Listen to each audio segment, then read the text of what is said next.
In the world of business, knowledge isn't just power, it's your unfair advantage. This is Momentum, your deep dive into the books that shape the world's most successful leaders. Let's begin. Think about the last time you pitched a brilliant idea or tried to get your team on board with a new project. You had the data. You had the bullet points. You explained exactly what needed to be done and exactly how to do it. And they stared right through you. They nodded politely, said "makes sense," and then went back to exactly what they were doing before. It is infuriating. You know your product is better. You know your strategy is right.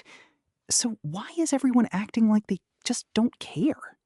Because you're speaking the wrong language. Literally. You are activating the part of their brain that processes facts, but you're completely ignoring the part that actually makes decisions. If you want to stop pushing a boulder up a hill, if you want people to crawl over broken glass to work with you, buy from you, or follow you, you have to flip your script completely upside down.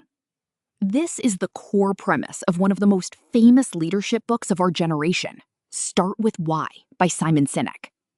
Sinek studied the greatest leaders, inventors, and brands in history to figure out why some command massive loyalty while others just get ignored. And he discovered they all think, act, and communicate in the exact same way. And it's the complete opposite of everyone else. Sinek calls it the golden circle. Imagine 3 concentric rings. The outermost ring is the what you do. The middle ring is how you do it. And the tiny center ring is why. Most of us start on the outside and work our way in. We walk into a meeting and say, here is our new software. That's the what. It has a faster processor and a better interface. That's the how. And then we expect people to buy. And that's where the brain biology comes in. This is the secret. Sinek points out that the what and the how speak directly to the neocortex. That's the newest part of the human brain. It handles rational thought, logic, and language. But the neocortex does not drive behavior. It just analyzes. Exactly. The center ring, the why, speaks directly to the limbic brain.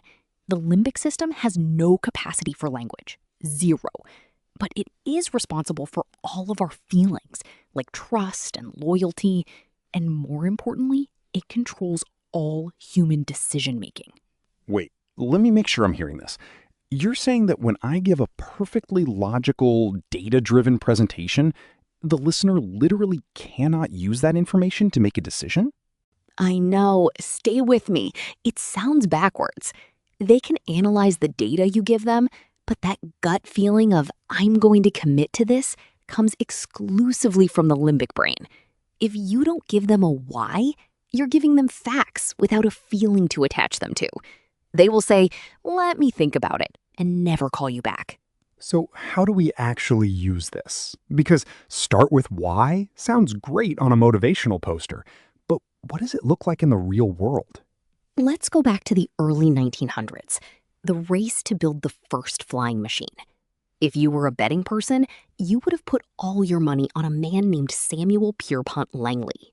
Right. Langley was the ultimate what and how guy. He had a $50,000 grant from the War Department, which was a fortune back then. He had a dream team of Harvard-educated engineers. He had the New York Times following him around. He had every possible advantage. But his goal was entirely a what. He wanted the wealth and fame of being the first to fly. That was the extent of his vision. And then you have the Wright brothers, Orville and Wilbur. Picture them. 2 guys running a bicycle shop in Dayton, Ohio. No funding, no college education, no media attention. They were working in the freezing cold, sleeping in tents out in the mud at Kitty Hawk, crashing their prototypes into the sand over and over again. So why did their team stay out there in the freezing cold, while Langley's highly paid experts eventually just quit? Because the Wright brothers started with why.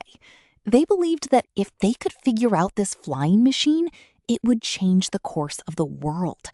They cast a vision that tapped directly into the limbic brains of the people around them. Their team wasn't working for a paycheck. They were working to change history. And the day the Wright brothers finally took flight, Samuel Pierpont Langley quit. He didn't say, "Wow, great, someone figured it out. Let's improve upon it." He quit because he wasn't first. His why was totally hollow. Sinek repeats one phrase over and over in this book. People don't buy what you do, they buy why you do it. When you lead with your beliefs, you attract people who believe what you believe. Think about Apple.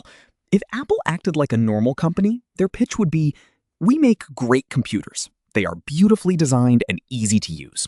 Want to buy one?" Boring. That's a what followed by a how. Exactly. But Apple starts with why. Their actual pitch is, "Everything we do, we believe in challenging the status quo. We believe in thinking differently. The way we challenge the status quo is by making our products beautifully designed and easy to use. We just happen to make great computers. Want to buy one?"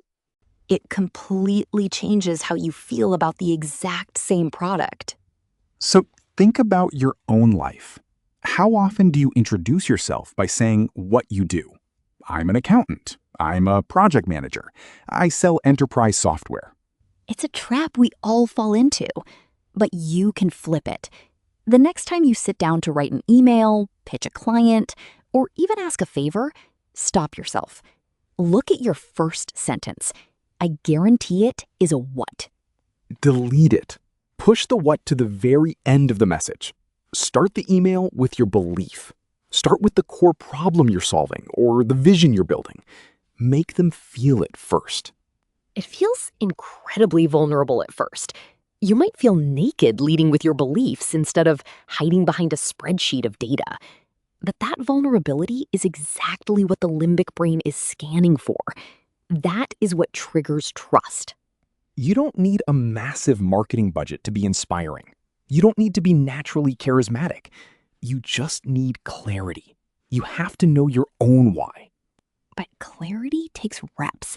You can't just nod along to this podcast, say, "That makes sense," and expect your communication style to magically change. Remember the limbic system? It needs practice.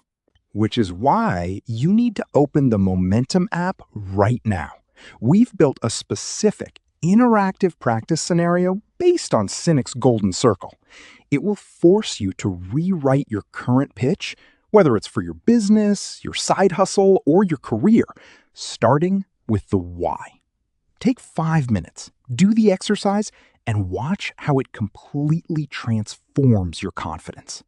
And of course, if you want the full breakdown of how to build an entire company culture around this concept, you have to read Start With Why by Simon Sinek.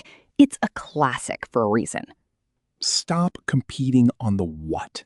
Anyone can copy your what. Nobody can copy your why. Find it, lead with it, and the rest will follow. We'll see you tomorrow.